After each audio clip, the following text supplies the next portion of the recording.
Assalamualaikum warahmatullahi wabarakatuh. Shalom, Om Swastiastu, Namo Buddhaya, Salam Kebajikan. Yang terhormat kepada Bapak Dedi Chandra, selaku dosen pengampu mata kuliah literasi data, dan teman-teman sekalian yang sedang menonton video ini.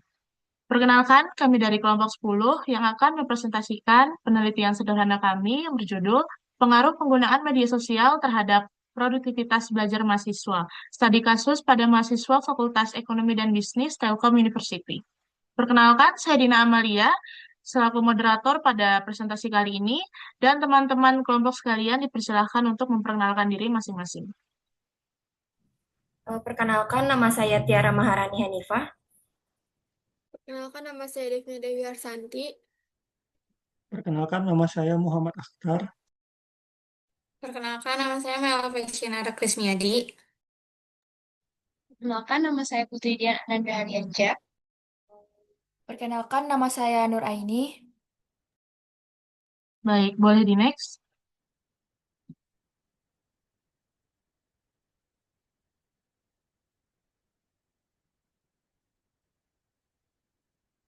Oke, baik.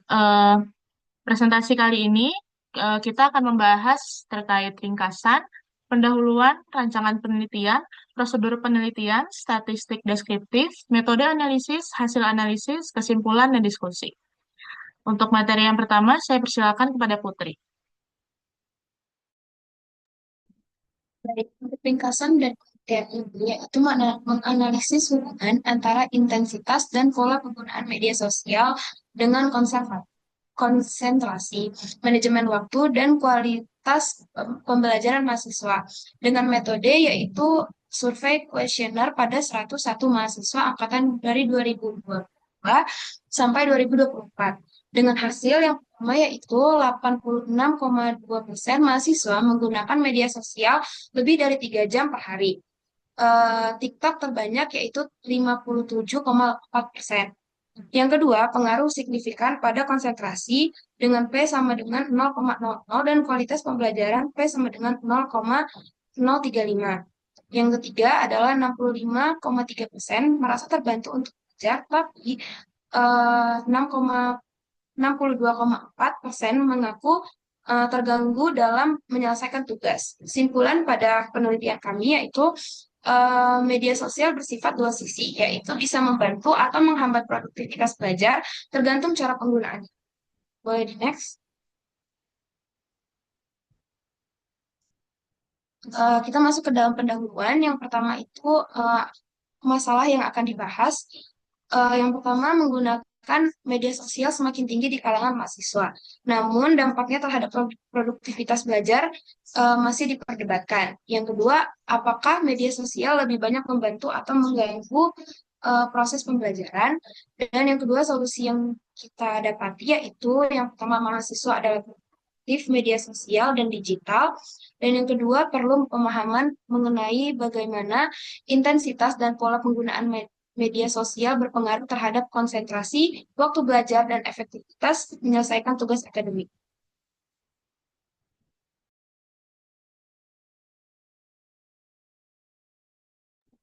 Lalu rancangan penelitian ini, yaitu penelitian ini menggunakan data primer yang dikumpulkan melalui penyebaran kuesioner online menggunakan Google Form. Lalu ini untuk hasil penelitiannya. Boleh di next.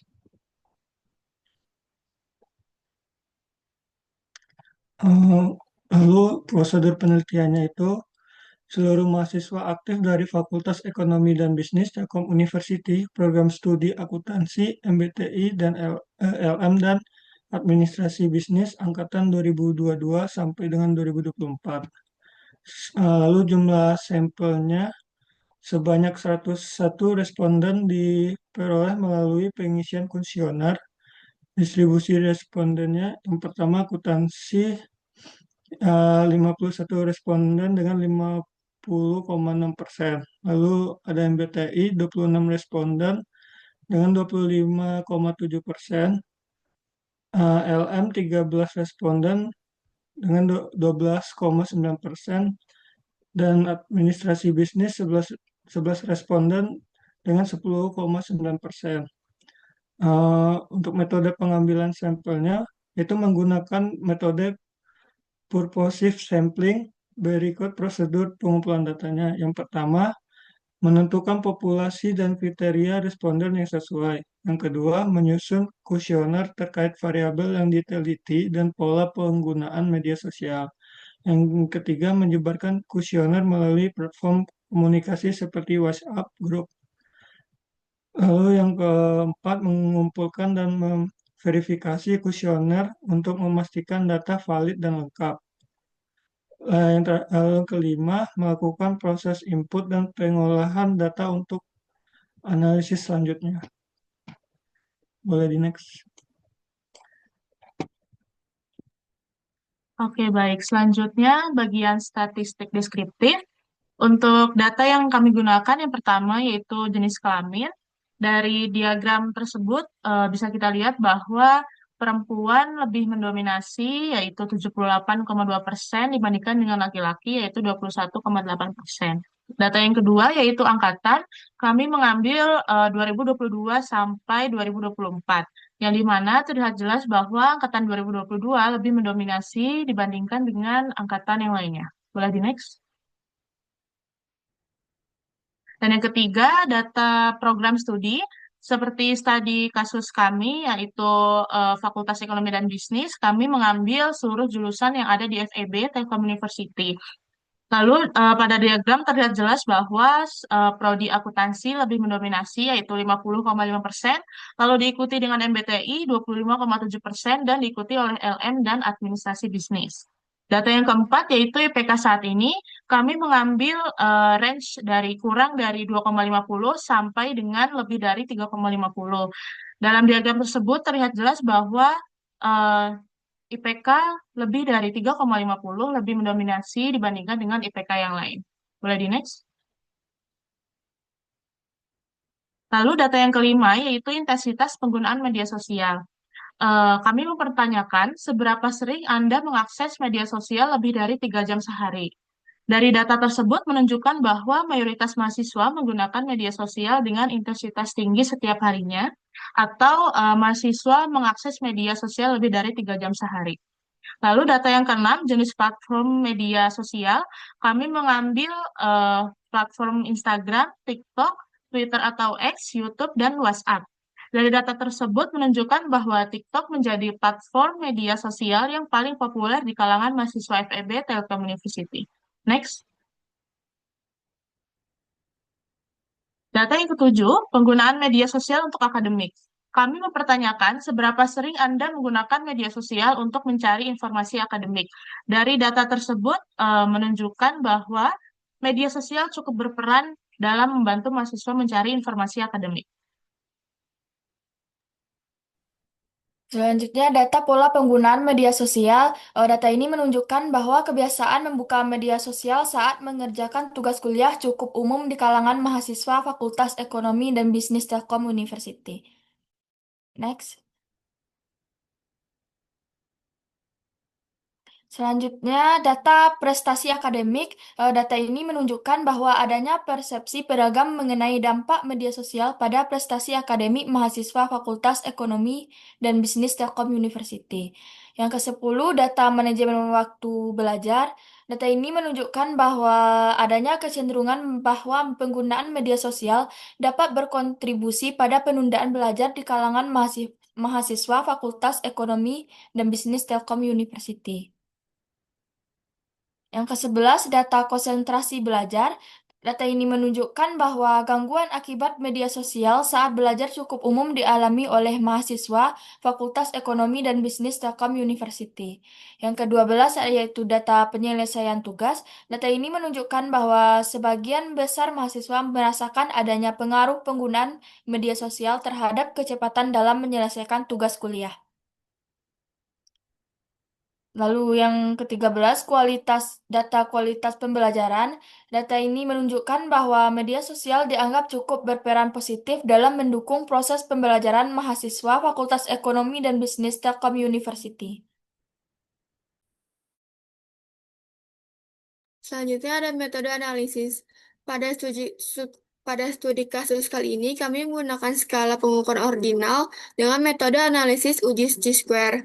Tujuan studi terdapat tiga. Yang pertama yaitu mengetahui hubungan antar intensitas pengguna media sosial dengan kualitas pembelajaran mahasiswa. Yang kedua, menguji pengaruh pada penggunaan media sosial saat belajar terhadap konsentrasi belajar. Yang ketiga, menganalisis hubungan antara jenis kelamin dengan tingkat konsentrasi mahasiswa. Lalu pernyataan penelitian terkait dengan apakah ada hubungan yang signifikan antara intensitas pengguna media sosial dengan kualitas pembelajaran mahasiswa. Lalu yang kedua, apakah pola penggunaan media sosial saat belajar berpengaruh signifikan terhadap konsentrasi belajar? Lalu yang ketiga, apakah ada hubungan yang signifikan antara jenis kelamin dengan tingkat konsentrasi belajar mahasiswa? Selanjutnya.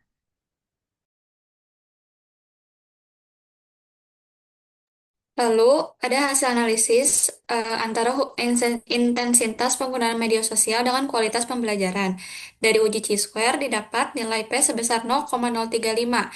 Karena nilainya kurang dari 0,05, maka H0 ditolak.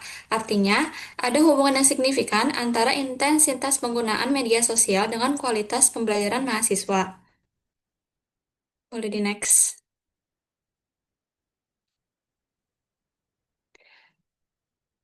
Lalu, untuk pengaruh penggunaan media sosial saat belajar terhadap konsentrasi, hasil uji chi-square menunjukkan nilai P sebesar 0,000. Nilai ini juga lebih kecil dari 0,05, sehingga H0 ditolak. Dengan kata lain, penggunaan media sosial saat belajar memang berpengaruh secara signifikan terhadap konsentrasi mahasiswa. Boleh di next. Yang terakhir, untuk hubungan antara jenis kelamin dengan tingkat konsentrasi belajar, nilai P yang diperoleh adalah 0,316. Karena nilainya lebih besar dari 0,05, maka H1 ditolak, yang berarti tidak terdapat hubungan yang signifikan antara jenis kelamin dengan tingkat konsentrasi belajar mahasiswa. Baik, untuk kesimpulan, jadi hasil penelitian ini menunjukkan adanya korelasi signifikan antara intensitas penggunaan media sosial dengan kualitas pembelajaran mahasiswa. Penggunaan media sosial saat belajar berpengaruh terhadap konsentrasi belajar, namun tidak ditemukan korelasi signifikan antara jenis kelamin dan tingkat konsentrasi. Penelitian ini juga menunjukkan bahwa penggunaan media sosial berperan penting dalam pembelajaran, namun jika tidak terkontrol dapat menurunkan atau mengurangi konsentrasi mahasiswa. Selanjutnya, terakhir ada hasil diskusi. Hasil penelitian menunjukkan bahwa penggunaan media sosial memiliki dampak ganda terhadap produktivitas belajar mahasiswa. Terdapat 86,2% responden merasa terbantu dalam pembelajaran, 68,3% mengalami gangguan konsentrasi, 46,5% menunda belajar, dan 6,2% merasa tugasnya terhambat. Uji chi-square menunjukkan hubungan signifikan dengan kualitas pembelajaran dan konsentrasi, namun tidak terdapat perbedaan berdasarkan gender. Oleh karena itu, penggunaan media sosial harus secara bijak dan terarah agar menjaga produktivitas belajar.